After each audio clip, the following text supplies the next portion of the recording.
Oi pessoal, tudo certinho? Hoje nós falaremos sobre citologia, microscópio e tipos de célula. O microscópio, ele é um equipamento que nos proporcionou conhecer a célula mais a fundo, né? Ele é extremamente importante e necessário para o estudo da citologia. Por quê? O poder do nosso olho é no mínimo 1 milímetro. Passou de 1 milímetro para baixo, a gente não enxerga mais nada. E o microscópio, ele aumenta essa capacidade, né? O microscópio faz a medição, ele enxerga, né, digamos assim, muito além do que o nosso olho, né? A gente chama a unidade de medida do microscópio de micrômetro. 1 milímetro equivale a 1000 micrômetros. Então você imagina qual a capacidade que esse equipamento tem. Nós temos alguns tipos de microscópios. Os principais são o microscópio óptico, que também é chamado de luz ou de composto, que é o microscópio mais comum que a gente tem. É o microscópio que tem nas universidades, nas escolas, aquele microscópio mais acessível. Ele tem a capacidade de aumentar a imagem 1500 vezes. E é possível tirar fotos desse microscópio, que nós chamamos de micrografia. Então aqui você tem um microscópio óptico, tá? E as partes dele, ele é chamado de microscópio composto porque ele tem duas lentes, tá? As oculares e as objetivas. O tubo, que é onde vão as lentes oculares, o revólver, que é a peça que permite que a gente movimente as objetivas, a platina, que é onde vai a nossa lâmina, condensador, que serve para regular também a intensidade da luz, a fonte de luz, porque nesse caso nesse microscópio a luz ela passa pelo objeto, por isso que nós conseguimos enxergar, o micro e o macrômetro, o macrômetro, que serve para ajustar o foco das objetivas, e o braço, que é por onde a gente transporta o microscópio. Então, nós aqui temos uma imagem de uma célula, é a película da cebola, tá? Ela está colorida por quê?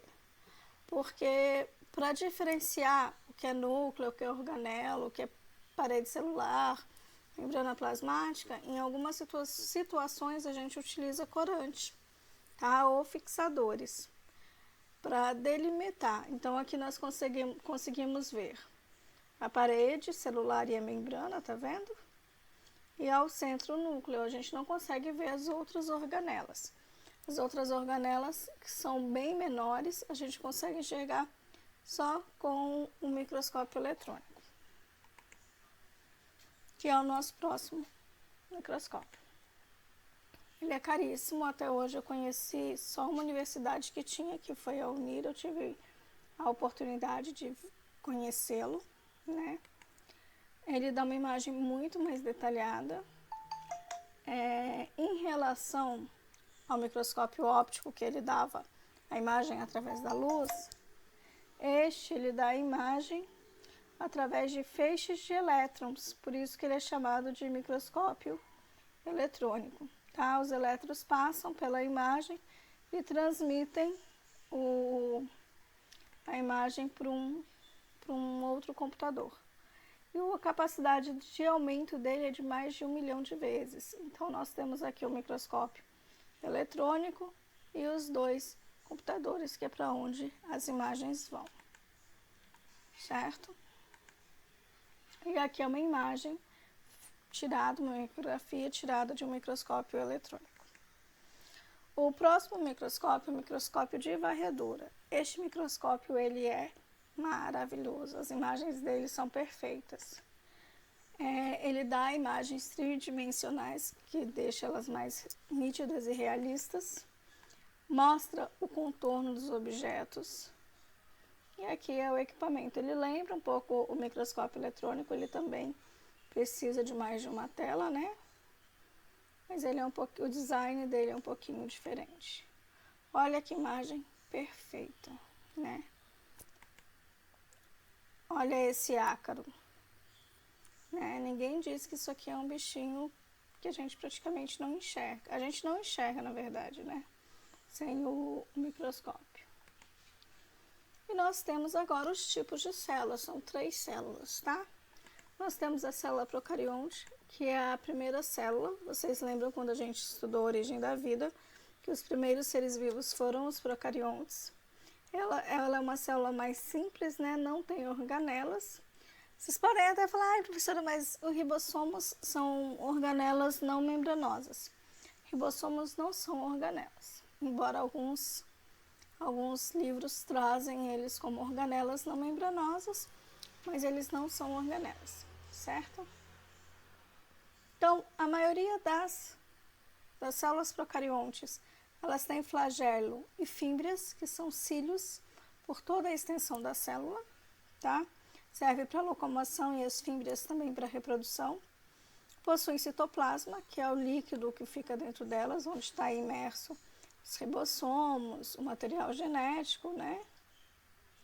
Os mesossomos, que, digamos assim, a saída